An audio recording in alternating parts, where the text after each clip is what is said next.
Selamat datang di channel Cayat Story. Novel Menantu Dewa Obat. Silahkan like, share, komen, subscribe. Dan jangan lupa Bab nyalakan loncengnya untuk 346. notifikasi bab selanjutnya. Devi tampak geram dan menatap Reva dengan marah. Reva, kau benar-benar hebat, beraninya meminta kakekku untuk mengancamku. Aku beritahu ya. Aku tidak sama dengan kakekku. Dia bisa ditipu olehmu tetapi aku tidak akan tertipu olehmu. Setelah hari ini, jangan sampai aku melihatmu lagi. Reva tampak acuh tak acuh, seharusnya kau merasa senang karena memiliki kakek yang baik. Jika kau bukan cucu Dokter Tanaka, kau bahkan tidak berhak untuk berbicara di depanku. Setelah berbicara, Reva menarik Helen lalu berbalik untuk pergi. Devi langsung marah seperti kebakaran jenggot, sombong sekali kau. Aku tidak berhak berbicara di depanmu. Kau pikir kau siapa? Menantu sampah yang bisanya hanya bergantung kepada istrimu dan seorang petugas pembersih rumah sakit. Bahkan masih berani memiliki wanita simpanan di luar. Aku benar-benar belum pernah melihat orang yang begitu kurang ajar sepertimu. Jika kau memang benar-benar hebat, masuklah sendiri, jangan meminta bantuan kakekku. Dasar bajingan, kau benar-benar sampah. Masih beraninya sombong dan arogan. Aku tidak berhak berbicara di depanmu. Kau pikir kau berhak berbicara di depan aku?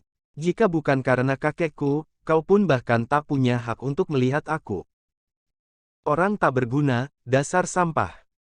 Pergi mati saja kau. Reva terlalu malas untuk mempedulikan makian Devi. Dia juga tidak pandai bertengkar dengan wanita. Setelah membawa Helen ke bagian samping lalu dengan penasaran Reva bertanya, "Helen, mengapa kau datang ke sini?" Helen menundukkan kepalanya, tidak ada apa-apa. Reva berbisik, "Katakan kepadaku, apapun itu aku akan membantumu." "Tidak apa-apa." Helen memaksakan senyumnya, "Kak Reva. Aku hanya ingin masuk dan melihat-lihat saja." "Tidak ada apa-apa." Reva mengernyit sedikit dan berbisik, "Apakah karena ibumu sakit?" Sebelumnya Paman Boris pernah mengatakan bahwa istrinya sakit. Reva sudah meminta Kenji untuk mengirimkan uang kepadanya tetapi mengapa Helen datang ke sini? Tidak. Helen mengibas-ngibaskan tangannya, "Kak Reva, jangan tanya lagi. Aku baik-baik saja, aku akan pergi berjalan-jalan. Kau tidak perlu mengkhawatirkan aku." Helen lari dengan panik dan Reva menatap bayangannya dengan curiga. Setelah berbalik dan tidak melihat bayangan Reva lagi akhirnya Helen menghela nafas lega. Dia melihat ke sekeliling seolah-olah dia adalah seorang pencuri. Lalu dia mendekati seorang pria dan bertanya, "Halo, permisi, apakah Anda kenal dengan Dr. Hale?" Pria itu melirik Helen, "Aku tidak kenal. Maaf telah mengganggu waktumu." Helen berbalik ke sisi lain dan menemukan orang lain kemudian bertanya lagi. Setelah menanyakan pertanyaan yang sama untuk beberapa saat, akhirnya Helen bertemu dengan seorang pria berkacamata yang berusia sekitar 40-an. "Dr. Hale." Pria berkacamata itu memandang Helen dari atas sampai bawah. "Tentu saja aku kenal dengannya, dia adalah teman lamaku. Kenapa? Ada masalah apa?" Helen sangat gembira lalu dengan suara rendah dia berkata, "Kakak, bolehkah Anda membantu aku? Bantu memperkenalkan aku kepada Dr. Hale." Pria berkacamata itu mengerutkan keningnya, "Untuk apa kau mencari Dr. Hale? Apakah kau tahu siapa itu Dr. Hale? Tidak sembarang orang bisa bertemu dengannya." Helen tampak canggung dan berkata dengan suara rendah, "Kakak, tolong bantulah aku. Mamaku sakit parah." Dokter berkata bahwa satu-satunya orang yang bisa menyelamatkannya di kota Carson ini hanyalah Dr. Hale. Tolong bawa aku bertemu dengan Dr. Hale. Bagaimana jika aku berikan $30.000 sebagai hadiahnya?" Pria berkacamata itu menyipitkan matanya dan menatap Helen dari atas sampai bawah. Meskipun Helen memiliki badan yang ramping tetapi penampilannya yang cantik dan polos membuat pria berkacamata itu gelisah. "Bukan tidak mungkin untuk memperkenalkan dia kepadamu. Tetapi ada begitu banyak orang di sini dan orang yang datang memohon kepadanya juga banyak sekali. Jika kau memohonnya di sini, itu sudah pasti tidak mungkin. Begini saja, aku akan membawamu ke hotel di samping, nanti setelah Dr. Hale tiba, aku akan memintanya datang ke ruang VIP di hotel untuk mencari kita, bagaimana? Bab 347. Helen berbisik, Kalau begitu kenapa tidak pergi ke kafe saja? Pria berkacamata ini mengibaskan tangannya dan berkata, tidak nyaman jika berbicara di kafe.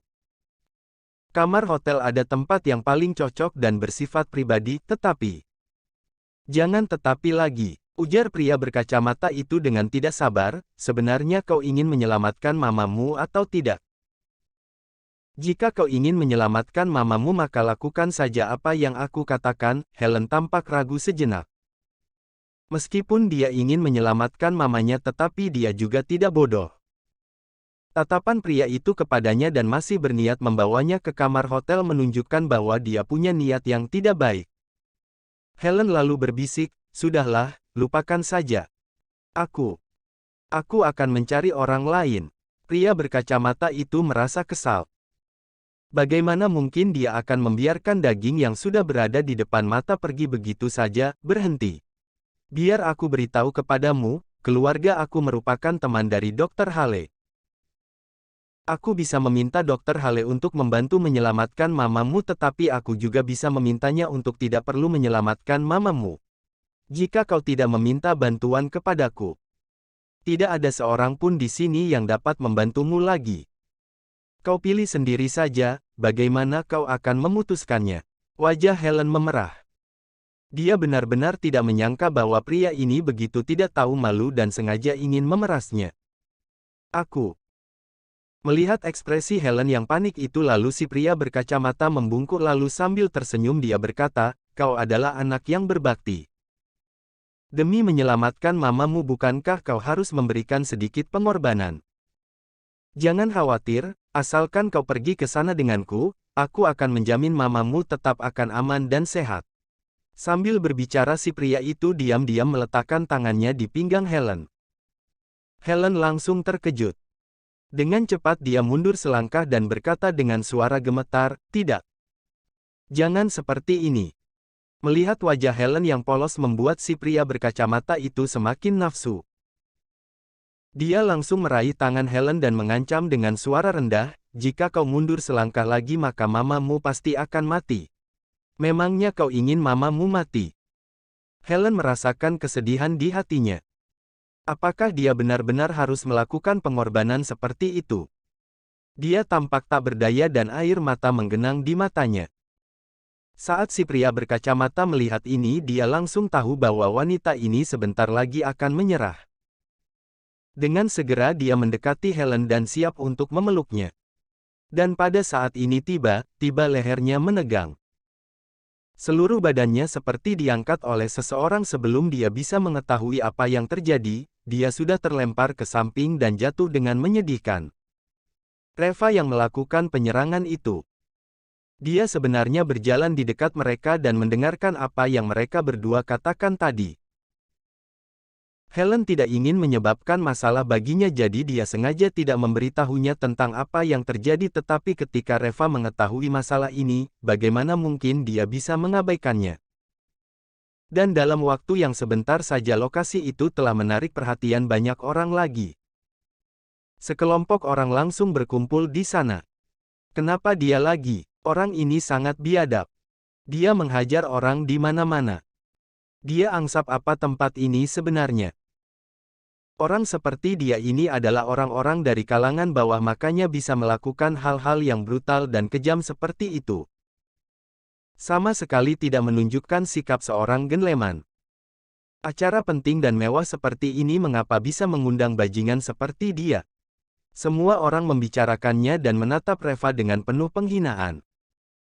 Menurut mereka semua adalah kalangan kelas atas, sementara Reva dan Helen adalah kalangan kelas bawah yang tidak ada artinya. Bahkan tidak lebih dari sebutir debu. Devi juga mendengar kabar tentang situasi di sini jadi dia segera bergegas. Saat sampai di tempat kejadian dan melihat situasinya, air muka Devi langsung berubah. Reva, apa yang kau lakukan? Devi langsung memakinya. Reva bertanya balik, mengapa kau tidak bertanya kepadanya apa yang telah dia lakukan? Devi, aku tidak peduli dengan apa yang dia lakukan, kalau kau menghajar orang berarti itu salahmu. Ucapan Nona Tanaka benar. Ujar seorang pria muda dengan kencang, semua orang di sini adalah orang beradab. Mana ada orang yang datang-datang langsung menghajar orang. Tidak peduli apapun kesalahannya, kau tetap tak boleh menghajarnya.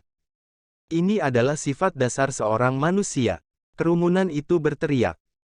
Ekspresi Reva tampak tenang dan ketika semua orang berhenti berteriak lalu dengan dingin dia berkata, sudah selesai berbicara semuanya. Kalau sudah selesai maka aku akan melanjutkan. Setelah mengatakan kalimat itu, Reva menghampiri si pria berkacamata itu lagi dan menamparkan pria itu di wajahnya. Si pria berkacamata itu langsung jatuh ke lantai dan memuntahkan seteguk darah dengan beberapa giginya yang copot. Bab 348. Semua orang tercengang. Tidak ada yang menyangka bahwa Reva akan berani menghajar orang lagi dalam keadaan seperti itu, Reva. Devi gemetar karena marah, apa? Apakah kau sudah gila? Beraninya kau memukul orang? Kau benar-benar mengira bahwa aku tidak berani menendangmu keluar dari lokasi acara. Ekspresi Reva tenang dan berkata, mengapa kau tidak tanyakan dulu kepadaku mengapa aku memukulnya? Dengan marah Devi berkata, tanya apa?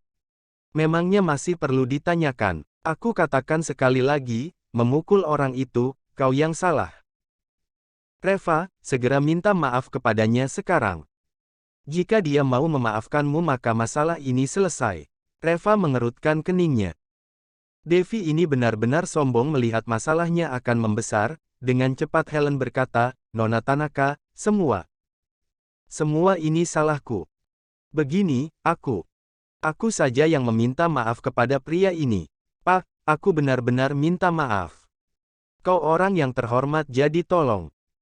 Jangan perhitungan dengan kami. Biarkan kami pergi.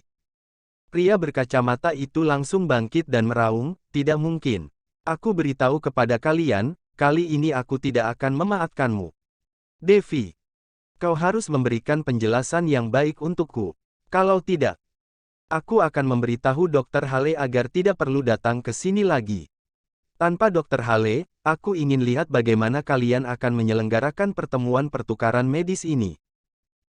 Aileen dengan cemas bertanya, apa hubunganmu dengan Dr. Hale? Pria berkacamata itu dengan bangga mencibir, aku memanggil paman kepada Dr. Hale. Apa? Teriak orang-orang di sekitar. Air muka Devi langsung berubah. Dalam pertemuan pertukaran medis ini, Dr. Hale adalah orang yang diandalkan oleh mereka semua. Dan sebagian besar orang yang datang ke sini itu demi Dr. Hale. Jika Dr. Hale tidak datang, maka pertemuan pertukaran medis ini juga tidak bisa diselenggarakan lagi. Devi menatap Reva dengan marah. Kali ini dia benar-benar telah menyinggung orang yang tidak patut disinggung. Lalu, bagaimana kau ingin menyelesaikan masalah ini? Tanya Devi dengan hormat. Si pria berkacamata itu menunjukkan wajah muram, ingin aku memaafkannya. Boleh, suruh dia berlutut sambil bersujud di depanku untuk meminta maaf. Devi mengerutkan keningnya. Tidakkah ini agak sedikit keterlaluan? Si pria berkacamata itu menunjukkan ekspresi arogannya, kenapa? Tidak bisa dilakukan. Jika tidak bisa dilakukan, tidak perlu banyak bicara. Hari ini, dia yang berlutut atau aku akan meminta pamanku pulang. Kau pilih sendiri saja. Semua orang di tempat kejadian itu langsung gempar. Karena kau telah berani menghajar orang maka sudah sewajarnya kau menanggung konsekuensi dari menghajar orang, memangnya kenapa dengan berlutut dan bersujud? Untuk kalangan bawah seperti mereka kan sudah biasa untuk bersujud dan berlutut. Itu benar, bukannya tadi si gadis itu juga sudah berlutut dan bersujud. Sekarang hanya perlu dilakukan sekali lagi saja. Nona Tanaka, jika kau juga tidak bisa menyelesaikan masalah ini, maka kau hanya akan membuat semua orang kecewa. Sudahlah, jika keponakan Dokter Hale pergi, kita juga pergi saja. Ya, masalah seperti ini saja tidak bisa diselesaikan, ayo pergi. Biar pertemuan pertukaran medis ini tidak bisa diselenggarakan lagi. Semua orang berteriak dan mengancam Devi. Mereka sepenuhnya menargetkan Reva. Mereka ingin memaksa Reva untuk berlutut dan bersujud. Devi tampak malu. Lalu dia menatap Reva dan berangsur-angsur tatapannya menjadi tegas. Reva, apa yang telah kau lakukan tadi, selesaikan masalahnya sendiri. Pergi dan minta maaflah kepadanya. Ayo, selesaikan masalah ini. Melihat ini Helen buru berkata, Nona Tanaka, semua ini salahku. Aku akan bersujud dan berlutut untuk meminta maaf. Reva menarik Helen ke belakang badannya dan berkata dengan dingin. Devi, sekali lagi aku beritahukan kepadamu. Jika kau bukan cucu dari Tuan Tanaka, kau bahkan tidak punya hak untuk berbicara denganku. Ingin aku bersujud dan minta maaf, atas dasar apa? Devi hampir muntah darah saat mendengar ucapannya. Dengan marah dia berkata, Reva, kau terlalu sombong. Jangan dikira kakekku melindungimu jadi kau bisa seenaknya melanggar peraturan di sini. Jika kau berani mengacaukan pertemuan pertukaran medis ini, kau tidak akan bisa menanggung resikonya.